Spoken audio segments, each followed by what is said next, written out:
From the Fathead Studio in Speedway, Indiana, this is The Skinny. Maybe I need to start in the trash truck business. Don't rule it out. So my body holds about 11 units of blood, the average human body, guy my size, and I had 22 units put in because I had 2 full oil changes. He's airborne, and then I'm above him. Inverted. All at the same time. Yeah, you're just like, wow, that's a wild picture. Boom, and then it goes boom, and it comes back out. I hang up on the guy. I go, who's this? This is Deion Sanders. I go, yeah, nice try. See you later. Bounce and then this insane roll. That thing sent it. No. It's okay, we come back. They just do it. Man, am I still pretty? And he's like, you ain't pretty, but you're going to be all right. If I was a few years older, you might be calling me Grandpappy. I think, all right. Hi, I'm Tony Stewart. I'm Scott Dixon. I'm Mario Andretti. I'm Christy Lee. I'm Travis Pastrana. Hey, I'm Antron Brown. Hi, I'm David Malukas, and this is The Skinny. Welcome to Indianapolis, Indiana. You're watching The Skinny. I'm Ken Stout. The big man alongside is Rico Elmore. The guy running the controls is the track dude. That is Mr. Michael Young. What's up? And he was instrumental in finding our guest here. Haven't had him on since 2022. Mr. David Malukas has joined us here in the new studio. Thanks for coming in, my friend. Yeah, thank you for having me. It's been some time. Obviously, a lot of things have changed. A lot of things have changed. You've come a long way since you were on our show, for sure. Oh, I thought he was talking about we're in a different location. In the studio? Well, yeah, that too. But yeah, so a lot of things have changed in and out of my life. But yeah, it's been some up and down roads. Yeah, it has. You've had a lot of success, though, in the industry. Boy, when you talk about changes, looking at everything from HMD, your involvement in the series, and now the involvement in Indy next portion of the series as well. And wow, I mean, yeah, you bring up a good point. I wasn't thinking of it that way until you said a lot of things have changed. When you really start thinking about it, a lot of things have really changed. For sure. I mean, even coming from outside my life, I mean, HMD Motorsports has done really, really good with all the drivers. I mean, we're at 10 cars now, new shop. I mean, the place looks spectacular. From that whole side, things have been going very, very well. And then obviously from my side, we've had some really highs and some lows and now highs again. So it's been a fun couple of years since I've been last on. Yeah, we definitely want to focus in on that. We want to hear your story and what all really went on and why it's taken so long for you to get back to the point where you can drive a car, which we know you were in one just a couple of days ago. But I do want to touch base on the new facility. So we're here for the fans. We're here in Indianapolis, and about 15 minutes away is the west side of Indy. I got this one right. That is true. A little town called Brownsburg, but it is a racing mecca. I mean, some massively large, successful teams are housed over there and in this little town of Brownsburg, and HMD is now part of that area. You guys literally took a grocery store, turned it into a race shop, and it took a number of months to get everything constructed, but it's now up and running, correct? Yes. I mean, there's still little things that need to be done, but the majority of the work is done and everybody's moved in.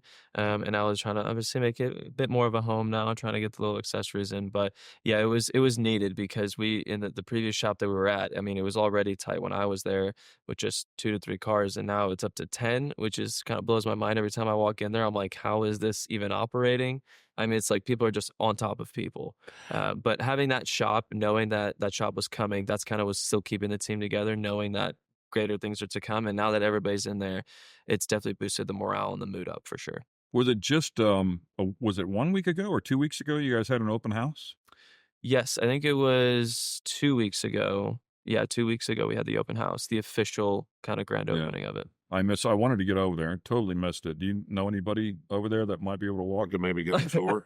Yeah, no, sure. You guys can come over whenever. We'll do the tour. But the grand opening was really nice. I mean, the open house, a lot of people actually showed up. It was very cool. I was able to sign some autographs and just show it around. Because also from my side, it was my first opportunity really as well to kind of get the first proper tour. So I was also joining the tours as well. They were like, so this is this. I'm like, okay, I'm going to join this group. So I'm like, oh, wow, really? That's so cool. I had no idea. So I was getting my own little nitbit to it. So is there any talks or have you guys had any discussions moving forward, looking a couple of years ahead of time as to entering the IndyCar field versus Indy Next and having that also serve as a race shop? I mean, it's, as it was my dream to become an IndyCar driver, it's always been my dad's dream to be a team owner in IndyCar. Okay.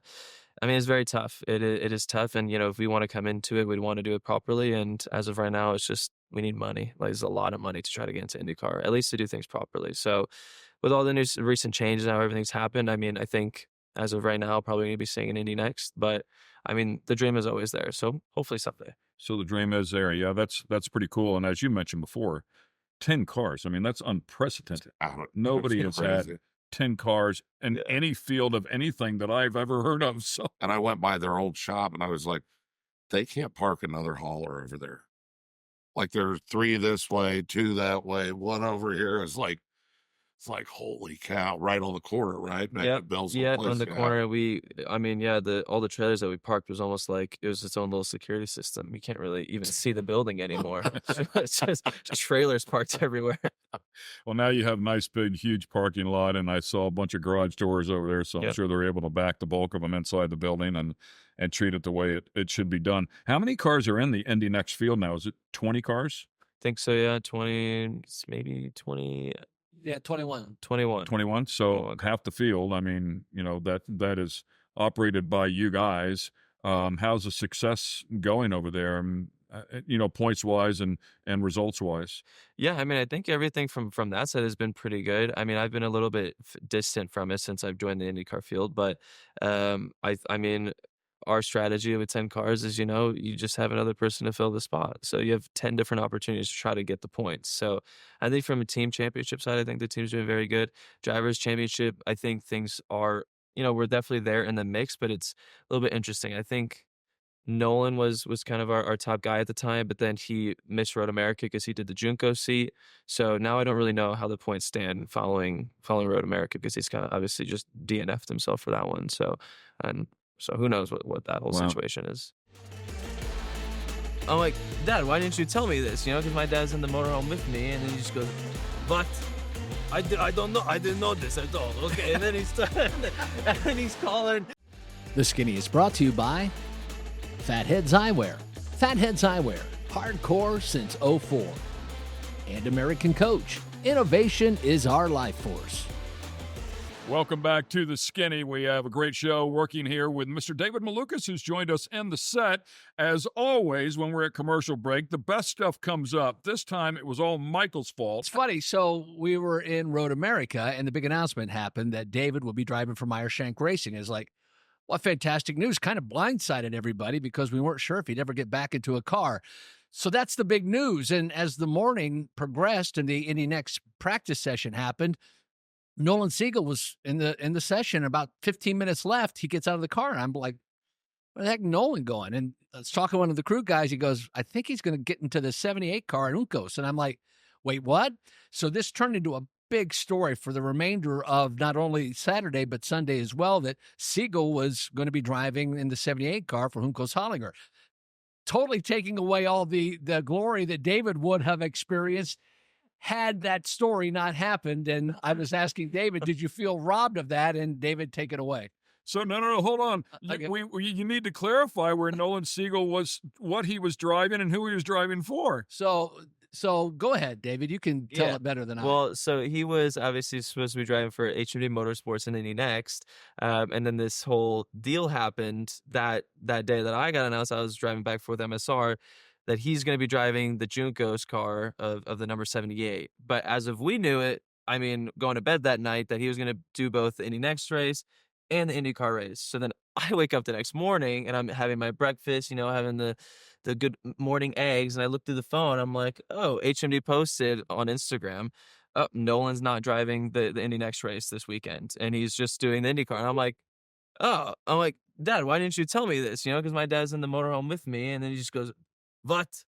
I don't know. I didn't know this at all. Okay. And then he's calling Mike from HMD, like, is Nolan not doing this weekend? Oh, okay. And then he just goes, puts some clothes on, and he goes over there to figure out what's happening. So, but that's how quick it all happened. Like, they told Mike and HMD everything. Like, that all happened at like 7 a.m. So we didn't know about it till like literally when we woke up. So I'm curious, why wouldn't Nolan go ahead and run both? I mean, impressive if he would have. I think it's just too much. It's very taxing. Yeah. I mean, an IndyCar race itself, I mean, that is very exhausting. I mean, could have you done it? Maybe, but I think it's, a good decision to focus on one or the Yeah, other. especially first stepping into the car, right? Yeah, 100%. So you just focus all your attention on one thing. I think definitely was the good call. But it was just a funny story the way it all happened. Sitting in the motorhome, you read the press release and you tell the boss. Yeah, You tell the team owner, hey, did you know one of your guys isn't driving this? no, I didn't know this. Great stuff. And by the way, we had David on, as I talked at the top of the show a couple of years ago, and we really spent a fair amount of time on your parents and what they went through to get over here. And it's an incredible story. So as he gives us the accent of his father, pretty hardcore people, but man, oh man, what a great work ethic. And the story is fabulous. Feel free to go back in. It's all on the interwebs. One of our shows, just Google the Skinny and David Malukas, so you'll be able to watch that. So, hey man, let's talk about you and let's talk about what all went on. You had some really good success with Dale Coyne and HMD. You guys were co-team, if you will, team owners with your father and your mother and HMD and Dale Coyne.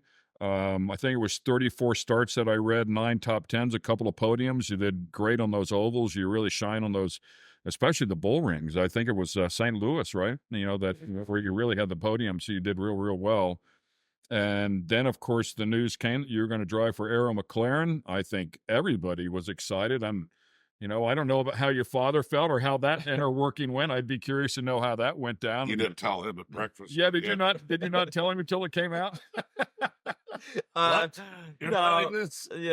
I mean all that happened pretty early on. I mean, he was obviously very happy for me and the whole situation. Everybody was happy, but yeah, I mean, it was definitely a little bit. I think we just made some few jokes here and there. My dad's like, well, it's not McLaren, but what if we know we do? I don't know. He was making some jokes, but overall, everybody was just super ecstatic about the whole new McLaren deal coming out.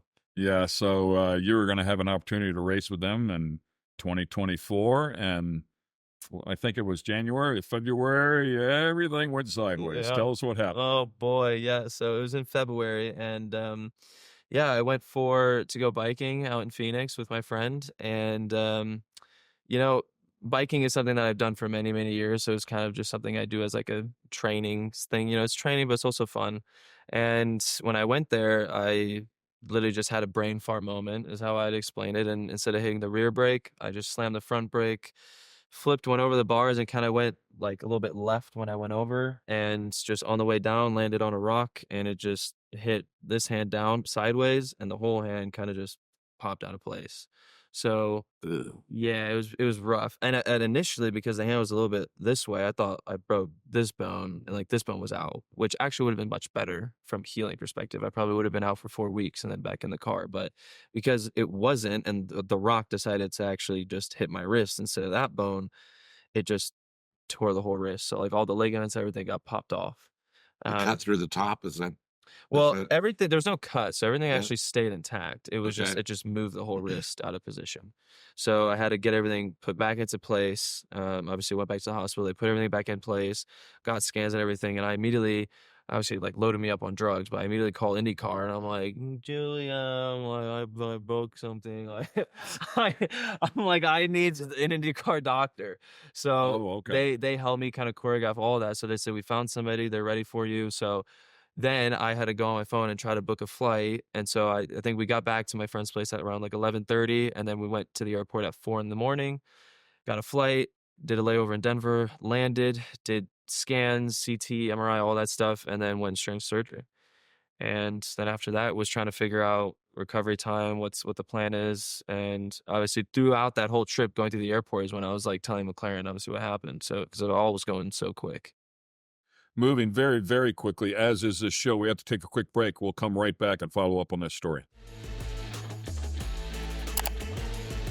Want to get the skinny on other guests in different types of motorsports? Check out our YouTube page and get the skinny. Welcome back to the skinny. We're getting the skinny on the injury that happened to that left hand for Mr. David Malukas. As we sit here now, you can see a couple of the scars that have healed up nicely. But boy, it took a little while. So you were just talking about when it went down the next night, making phone calls. And you said to Julia, that's Dr. Julia, correct? And Terry Trammell still involved. Dr. Terry Trammell still involved, which is a wonderful thing. Has been such a huge part of the series. And AMR safety team, we've had them on the show. Absolutely top notch. They're the ones, right? Yeah, no, they've been super helpful throughout the whole situation. And it was obviously very hard with the way the injury went down and being so early on. You really want to get a timeline for the team, and that's just very difficult. And obviously, Dr. Julia, the AMR safety crew, and Dr. Trammell, they were able to give us somewhat of a timeline that I can give to the team. And obviously understand that. But with the way the whole injury went down, and it was just taking longer to recover than we were expecting. Because, when we talked to the surgeon, the whole plan was that the ligaments take longer to heal than all the bones. And we were planning for that 8-week mark, which is normally roughly, it's still early for ligaments, but 22, taking all the right supplements, everything, we're expecting to be on that earlier side, which the ligaments did heal on that earlier side. Probably 7 weeks. So we did an extra week just to be safe, but the bones still did not heal for some reason. So then that took a little bit of that extra time. I broke this arm, but it broke this bone. It shattered this bone, actually. And when it's interesting you saying that, it would have been better if you broke that, it would have healed quicker. Yeah, because I was pretty well out of the woods within 30 days. With it, because they pinned it, screwed it, plated it, and all that, and I was pretty well out of the woods. But the tendons, ligaments. You sound like you had a lot going on in there.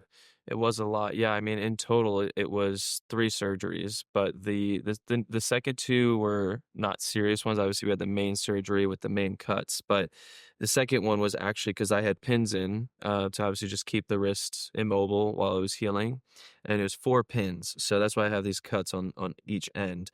But because it was so swollen, obviously during the initial surgery, when the swelling started coming down, the pins started to pierce my skin.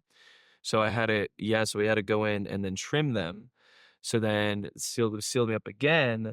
And then the third surgery was finally taking them out. So, and that period of when the pins were piercing the skin, that was the worst part. And I was just surviving on lidocaine because we were also at St. Pete at the time, and the swelling every day was getting less and less, but I was in St. Pete. I couldn't, so I had everything planned. So when I got back, so in St. Pete, I was definitely going through a little bit of pain of that wrist, and just, man, lidocaine. So the pins were inside. They were inside, fully enclosed, and then when the swelling started coming down, it started wanted to pierce back through the skin. From the inside was piercing the skin because the swelling kept going out. So they had a pin in my wrist, same thing. Yeah, it was like across it at an angle, right, going down, and I told them. They said, "Well, you're healing pretty quick," and the doctor said, "Well, you got a pin in there." I said, "Well, take it out."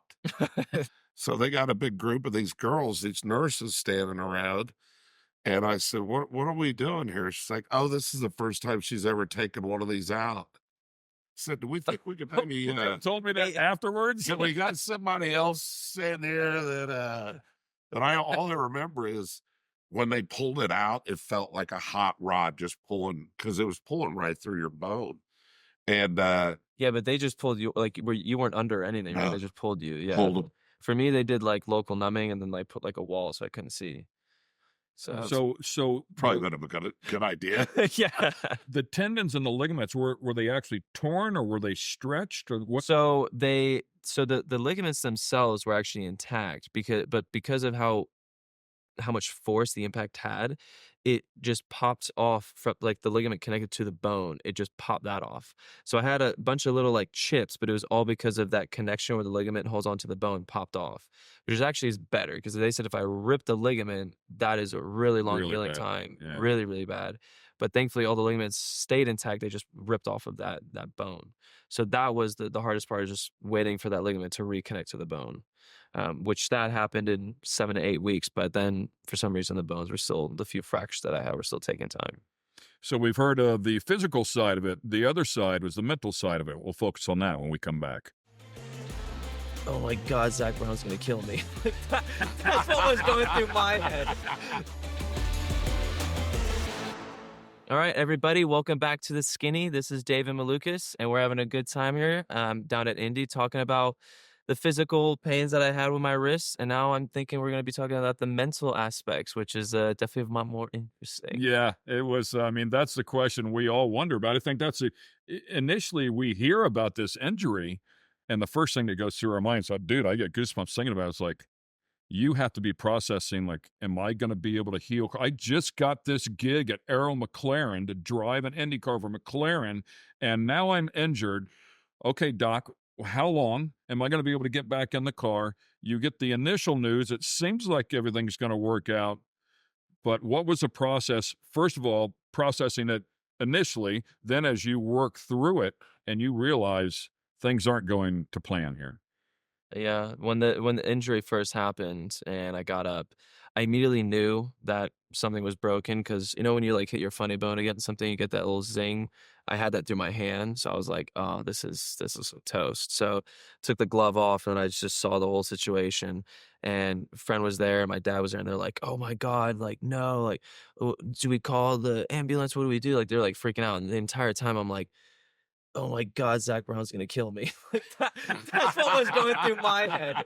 So I was just like we're like walking back down the hill like to get to the ambulance, and I'm like, call the lawyer, call McLaren. We gotta tell him what's going on. We gotta like figure out what the hell's going on here. We gotta like get this all figured out. And they're Your just head is spinning, but it has nothing to do with the pain of the do hand. not care about the injury at all. Like no care about the pain. I don't feel any of that. I'm just like, oh my God, the ride, how is this going to happen? So that aged well. Yeah. So then the few days after that, obviously told everything what happened. Obviously went public pretty soon after that. And initially it was all good. We got roughly of a timeline, but I mean, they said, I'm like, they even told us it's very hard to get a timeline with this type of injury. So they said, we don't really know, like the variety is very wide. Wow. So obviously we were pushing on the earlier side, and I mean, things didn't really end up happening, but it was honestly a lot of stress and pressure, especially on, I'd say around like that Long Beach heading to Barber time of those last few weeks when we got the news I was taking longer than expected. And it was a lot of pressure on my side to try to get this hand healing. I mean, we were trying to do different exercises around the splint. I mean, we wrapped this contraption around so we could do bicep curls and tricep stuff and just doing the most insane stuff. I mean, I went to Panama to do stem cells. Like we were trying to do everything we can to get this hand up and running, and the pressure and stress really builds. But honestly, when the announcement happened in Barber, honestly, kind of all that stress went away because then I wasn't having that pressure to like try to make it into a certain like time that they wanted. Was it also, it had to be massively deflating though as well? Yeah, I mean, it was really bad, but you have such a big high. I mean, Arrow McLaren, such a big name, big team. Like finally, I could show, properly what I can do in a very good car all around. And obviously this whole situation happened, which I did to myself, at the end of the day, it was a mistake and it was very tough. And it was very hard from a mental standpoint to like, not put myself down and to just keep working at it, especially after the whole announcement went live. Kind of just literally I turned my phone off for like 3 days and just sat in the shower pretty much and just kind of had a little mental moment with myself to figure out what, Understandable, dude. Yeah, it was very tough, very, very tough. So trying to reintroduce yourself to yourself and exactly, yeah, yeah. So it was a lot of different mental games, but my parents have went through a lot, growing up as well, especially when they moved here. I mean, I think this whole situation, but at the end of the day, it's like life is still good. It's still good opportunities. It's not the end of the world and things are going to come. And my parents helped me a lot on that. I mean, they went through some stuff and they're like, listen, everything is fine. Like, take a deep breath, go make a cup of coffee, whatever. Just enjoy your time. Like opportunities will come. It'll be good. And I mean, fast forward to now, I did the IndyCar media for the month of May just to show my face and kind of be happy in the world of racing. And soon after that, we ended up getting this opportunity with MSR. So I guess they were right at the end of the day. Yeah, I agree. I mean, your parents obviously have a clear sight, standing above and watching everything. You're being consumed at the moment, but you're an accomplished IndyCar driver. Now your hand has healed and you're ready to rip. Yeah, and the hand actually healed. So right when the announcement happened at Barber, I was told in Barber after the race, and the next day it got announced publicly so everybody knew. And that day I went to the doctor to obviously see how the scans are going, and then they do the scans and they're like, it's healed. I was like, oh, A day late, Doc. That's so awesome. Why didn't you tell me this literally yesterday? You know, like maybe would have done something. So I was like, that timing is just so awesome. So, I mean, it was If there were only a way to let everybody know this was healed. Hey, by the way, turn around. This is going to be good news. We're going to kick you right square in the one more time. Yeah. Yeah. So I know. Yeah. And I was mentioning the guys from McLaren, like, you know, okay, well, you know, fortunate the way things ended up, but like, you know, because they were like, well, how did it, you know, because they knew the scans were happening. Like, how'd it go? I'm like, well, it's healed. So, yeah. But it was honestly, it's like, man, I'm like, maybe I do believe in people. Maybe this is all simulation. I mean, like, how can you make that up? Like, that's just crazy. But ended up being healed. I mean, I say healed. I mean, everything inside was healed, but I mean, the hand, I couldn't move it at all. I mean, it was so stiff, being locked up in a splint and very weak. So from that point on till the end, I mean, McLaren still let me use the trainer, the facility, everything to get my strength up because they did want to see me come back. So it was still building up the strength, like all month of May, doing IndyCar content. I'd get back to the media center and do different stretches and workouts and stuff to just keep the hand going. And at the end of May, that's when obviously the whole MSR thing happened to get for the C of the number 66. And then I was like, hey, Doc, so yeah, you know, I said like, actually we can calm down a little bit till the end of the season. Well, how about 3 weeks? Do you think I'll be ready in 3 weeks? So then I had to go in that's, I think it was probably about 10 days when we first started talking to obviously getting it finalized. I had to get all the appointments scheduled with the medical team from obviously the surgeon that did the surgery on me, and also from IndyCar Medical, and trying to figure out where the hand's at and if we could do the release. And one of the simulators kind of did everything, got the feedback, and obviously hand was good to go. And then we went to Milwaukee just 2 days ago. So everything ended up happening, and I think from the time to talking to pen on paper was literally like 10 days, maybe even less.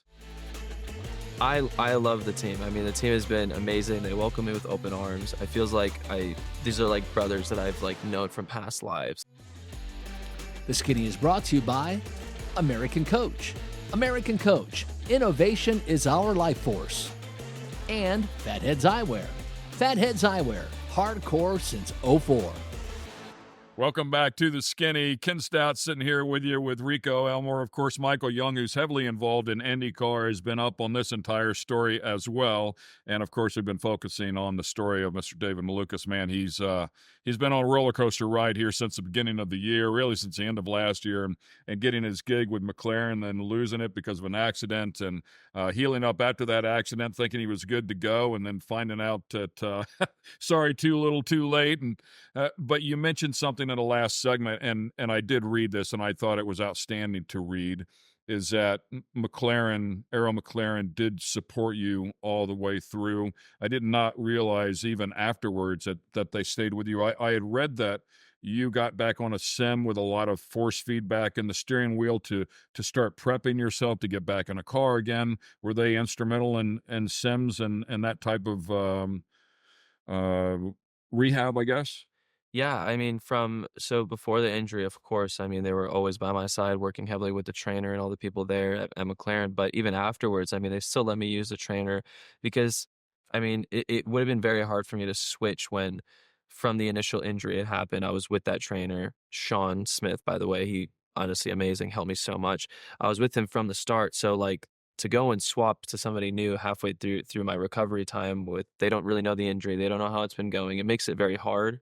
And McLaren knew that, and they let me still use all that stuff in the facility. So it's been very nice from their side to see me get back to near 100% on the recovery thing. And also from TK's side, actually, Tony Kanaan, he's the one that let me use his sim. He has a new facility of these incredible sims that it's like his prized possessions, like his babies. And he let me use one of them, and to kind of get back to the swing of things, use that simulator before I go into the Honda sim, everything. So big shout out to him as well. He's helped me a lot. Yeah, we love TK. We're going to get him on the show here. It's only been three years. We've been 4 years. 3 years. We've been 3 years. He's going to be here next month. Yeah. We've all pounded on him, and he's agreed. He'll get on here. We love TK, and I'm a bit remiss by not bringing him up along the way because he's such an integral part of that team, and they couldn't have a better guy for someone like you to relate with.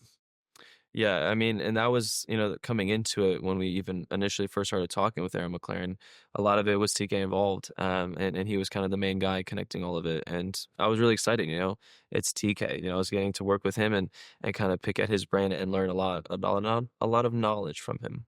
Yeah. Well, that's awesome, man. I mean, thanks for taking the time to explain it. And I think there were some people out there, they kind of knew the gist of it, but to hear everything that went on, because I think we all, listen, we've seen Sebastian Bourdais recover amazingly quick, like superhuman quick. Yeah. Same way with Hinchcliffe. I mean, these guys, completely busted up from wrecks at Indy and back inside of a car, in a short amount of time, given their injuries. And we kind of fall into a lull that you guys are superhuman and somehow managed to recover quicker than everybody else on the planet. But in this particular case, it just did not work out that way. It took a little bit longer. And I think a lot of people felt horrible for you that, that you had to go through this particular scenario. All along the while, though, I do agree with your parents that I felt like, well, it's not like his career is over, man. He's Right. going to get an opportunity for sure. And I think you've been blessed with a really good one here with Michael Shank's a wonderful guy, and that's an incredibly good team. And you went from a TK to an Elio Castroneves. I mean, And that's what that's I was not a getting, bad one either, right? I was, That's, yeah. I was getting ready to say that. I was like, no, you got Helio. I mean, That's the joke that I've been making was like I somehow in 2024 ended up with both Brazilians. So I just don't know how that's ended up happening. And an interesting note, you go from Pato Award as a teammate to his best bro in the world, Felix Rosenquist. So you're kind of a liaison there as well. Yeah, who's also the previous number 6 driver. So it's an interesting combination. But I love the team. I mean, the team has been amazing. They welcome me with open arms. I feels like these are like brothers that I've like known from past lives. Like, oh, it's been so long. Finally, I knew it. I could sense it coming. It's just been amazing there. And Felix, of course, Felix was actually the first driver to come and introduce me to IndyCar. When I came into IndyCar, he was the first driver to come to me and say like, welcome to IndyCar and all that stuff. So he's such a nice guy, an incredible driver, incredible teammate. So I think we're going to come up with some good stuff. You spin me right around, baby, right. And The young man sitting on the side of the set over there, that's Mr. David Malukas, has had some real success here inside of the IndyCar industry, finishing up on the podium a couple of times and doing it on those very tough ovals, in particular at St. Louis. I had a chance to spot for Alex Palou at one of those races a couple of years ago. Matter of fact, I think it was one where you were on the podium, and I love that racetrack, but whoo, it's vicious, man. It's fast, it's vicious, it is getting it on. yes, I mean all the short ovals are honestly very, very tough. But I love them. I don't know what it is with ovals and me, what I figured out. I wish I could because then maybe I can do that for road courses and all that stuff too. I think there's still some time to learn there. But ovals, and growing up, I always did not like ovals. They were like the things I did not like. Really? It wasn't until I'd say Indy next is when I really started to kind of get that connection towards them. And from that word onward, I mean, it's just like I love them. I'm just so excited to get on one. I understand it, the tires, the degradation, setting people up. It's just, I don't know. I love it. Kind of fit in, right? So we want to let the people know that you were just inside of a car a couple of days ago. This show will air, in a couple of weeks down the road, so it'll be a little bit older by then. But you guys were talking about short ovals at Milwaukee of all places, which I'm sure you've not been to before, given your young age. But the series has been there a lot of times. What did you think of the place? Yeah, it definitely has a history, you can tell. But from the circuit itself, it's so different from any other oval. It doesn't really have that much banking at all. Almost like I think they said like 2 degrees or something. So it almost just feels like you've taken 2 fast, high-speed corners of a road course and just put them into an oval. So it's very high deg. I think the racing is going to be very interesting to see. Although at the test, it kind of seemed like there was just a one lane, kind of high to mid. There was just this darker colored asphalt on the bottom, which it was just no grip down there and nobody was taking it. So it's gonna be interesting to see how the racing is gonna do with that. It might kind of turn into like a Texas Speedway kind of vibe, but overall, I mean, it was very cool. And on top of it, it was also kind of the hybrid testing. So I think it was the first iteration of having all the cars using hybrid and seeing how that would handle on an oval, which also went very well. So it was a lot of new things, new track, but overall. End of the day, it's still short oval and still had that connection to it. Were all the teams out there, or just a select few? All the teams that tried to. I mean, there's a few that didn't make it. I think Chip Ganassi didn't make it because they have Dixon and Pelot. Yeah, they're all over. So they're not there, and I think Juncos also wasn't there, but the majority of the teams were. Real quick, do you remember when we were talking about St. Louis, and I learned two things about David in St. Louis, that he was a dancer, a ballroom dancer, which we discussed in the last show, which I never knew. And when he got out of the car, it was a rain delay. So hey, there's a connection with him and Elio. Right. Well, yeah. Oh God. Boom. Don't. Guys got the best dancing team going too. Right. But I also learned that you were driving the team crazy because he's singing the song "Dead or Alive." You spin me right round, baby, right round, and he's singing that song in the car while he's driving around the track. And the team's like, "Would you please stop singing in the car?" Is that true? That did happen? Yes. Yeah. Well, because we were in like a heavy fuel save, so like everybody was kind of just staying behind each other, just saving fuel. So my mind started racing, wandering a little bit. Yeah, just kind of going away, and then I was just like, you know what, I'm gonna. Of all songs. Yeah, like like great song. Poncho, my spotter wasn't saying anything. The engineers weren't saying anything. I was like, man, I feel like everybody's. I was hitting the button. I'm like, the radio's still queuing. I'm like, okay, well, seems like everybody's bored. Let me just like sing a little bit. And I was like, you spin me right round, baby, right. And I hope we could find that. We need that on this show.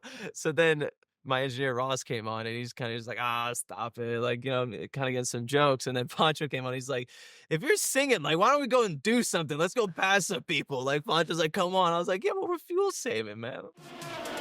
I know this is frustrating. Our best bet here is to save fuel and then go long. How's the car? It feels like a beauty. Real hot rod, eh? You spin me right round, baby, right round. Stop it. It's so good. Let's pass somebody. It was awesome. Out of my control. Give me the green light, dude, and I'm in. Yeah, and then later that day, tell me to hit a number, and then tell me to pass somebody. Yeah, later that day, I ended up getting my first podium in IndyCar. So it was a really good day. And the singing might have to be like a new trend for me. I don't know. Yeah, you have to sing from now on if you want a podium. Exactly. Yeah, that's gonna have to be my bit. Yeah, they said that St. Louis, the track, there isn't one turn the same. Yeah, and St. Louis, I love St. Louis so much. That's like ever since I've driven there, I've not gone off the podium, even like before IndyCar. I just love how it says so many characteristics for being a short oval as well. 1 and 2, you're actually using the brakes. It's very different, a lot slower, trying to get set everything up. And then 3 and 4, it's practically almost just flat. So it's such a different oval. I mean, compared to anything else. You got to drive it. It's not a flat out track. Yeah. No, yeah, you got to work for it. That's awesome stuff. Once again, we'll take a quick break here. We've got one more segment with Mr. David Malukas. We'll find out what's going to happen here for the rest of the year. Don't understand how you were almost like just saying flat, 5th gear, like just down the hill. You're just, everything's like, oh my. The Skinny is brought to you by Fatheads Eyewear. Fatheads Eyewear, hardcore since '04. And American Coach, innovation is our life force. Welcome back to The Skinny. This is the Fatheads Eyewear Studio. We're in Indianapolis, Indiana. We have Mr. David Malukas on the show with us here this week. Pleasure to have this young man in, and it's also a pleasure to say that he's going to climb back into an IndyCar and do some racing here in the back half of the season.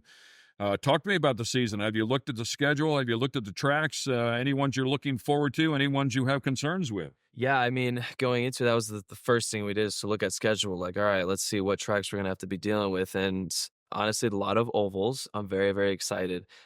Any of the ovals, of course, St. Louis is going to be my number one that I'm excited for. But I'm very excited for Nashville Speedway, another new speedway. I've never driven there, and it's going to be another oval to add to the calendar. So I'm really interested to see how that's going to be. And we're going to be going into that, and I don't think we're going to be doing any testing like we did just recently here at Milwaukee. So that was going to be a big one for me. And also Laguna, realistically. I mean, it's going to be the first race back for me. It's also going to be very taxing on the physical side of things. So this hand's going to be put to work. So I'm interested to see how everything's going to handle first weekend with the team, the hand, and I think that's kind of going to give me my answer for the rest of the season. Yeah. So have you been on the sim, at Laguna? and Yes, worked your I way have. through the corkscrew? Yes, so that's been the number one track that we've been on the sim, and we have the force feedback set to whatever the Indy car level is, extremely heavy. And on the simulator, we're just always doing alternate tires, right, just to get maximum grip. And the corkscrew's been honestly almost no problem. When you're coming down, it's the initial left isn't too bad, and then you're going right. And I don't know, the hardest thing is just going to be trying to perform for the duration of the race. I mean, the hand it's good, it's strong enough, but to continue to have that force, have that strength for 2 hours plus, that's going to be the hardest part. So on the sim right now, that's what we're trying to do, is just try to do these really long sims. And actually, literally today, I'm going to go to the gym, get the hand exhausted and fatigued, and then get on the sim and try to do the 2-hour race. So that's going to be going until the late night here. But so that's what we're going to be doing until obviously Laguna next week. Turn 6 is way more violent there than most people realize. I've been around the course a couple of times, and 5's a high-speed left-hander, but when you're going up the hill in the back, and it doesn't look like much, it's that little kink, but I mean, it is a G maxed out. Boom! I mean, are you on the mat there, or do you have to breathe it a little bit? Yo, you're definitely, we have a little bit of a break, a little bit of a breathe on the throttle. But yeah, when it comes down, I mean, the way I guess I would explain it to them is when you're coming up that hill and then you hit that big dip, it's almost like the corners angle downwards right at the apex. So it just comes out and you get a massive compression, and then you kind of get bounced back up. It feels amazing when you hit it right. When you don't hit it right, hold on. Yeah, you get a good close look at the tire wall. I mean, they have more cars go off there in 6 than I think any other place. I mean, it's known for the corkscrew, but turn 6, because it's so fast and it's so violent, and that compression there is maxed out. And like you say, if you miss it a little bit, yeah, you tap that curb a little bit over there. I mean, you're gonna get some pretty big wiggles, and then obviously when you go out there, obviously there's a bit of space, but then you just go straight into like the sand pit. I'm pretty sure it's sand or dust or whatever. Oh man, it's a dirty track anyways. The wind blows, sand gets all over it, but they repaved it, and it's so fast. It is insanely fast, and when you're coming on the corkscrew, then you take the right and you go down the hill left. Oh my gosh, that is like so. That left hand, turn 9, right? It is with the crazy repavement now. I don't understand how we I mean, you were almost like just staying flat, 5th gear, like just down the hill. You're just neck, everything's like oh my, like it's kind of like the right-hander at Barber, right? Like, exactly. I mean, if you don't hit it just right, you go off the track there. Yeah, so it's definitely the repavement changed things around, but it's always going to be a classic track. And when you're looking at the schedule, you mentioned Nashville. Is there anything else that stands out to you that you look forward to getting back to? I mean, other than Laguna on obviously all the road courses, I mean, realistically, I'm interested to see how the racing is going to be when it comes to the Milwaukee Mile. Obviously, we did this test, but it's still a little bit, I mean, there's a lot of tire dead, which is going to help the racing, but again, it just seems like it's just one lane kind of move. And if we have a clean race, there's no sweepers, I don't know. It's not, I think a lot of the passing is going to be done with undercutting, overcutting through the pits. So that's one thing I'm interested to see how that's going to go. And then Mid-Ohio, that's going to be another thing. Not as high grip as Laguna, but there's a lot more left to right. I mean, going into Laguna, there's a lot of left-handers, so that makes it easier on this hand. I mean, mostly going to be using this, but Mid-Ohio, you have some up and downs, left, right. So that's going to be another interesting one that I'm going to be, I wonder how that's going to be. Yeah, and a lot of wheel. Is there any particular turn that you've been looking at where you talked about your wrist not being flexible enough, but where you have to put a lot of wheel in it that you're concerned? Yeah, so like Laguna, the last corner, I mean, this is still missing a little bit of that rotation of the wrist, probably about 5 or 10 degrees, which we're going to try to get back for Laguna, but it's just that last corner. I mean, it's one of the only places you're going to do more than 90 to 100 degrees. You're going to be putting about this much wheel in, and to get that movement, I mean, it's doable without it, and you can kind of just one-hand it, but I would really like to get to the point where I can still have both hands on that wheel and hit that bump and then come around. So that's going to be the main goal until Laguna. These next, 7 days really is just going to be on the sim every day until I can hit that bump.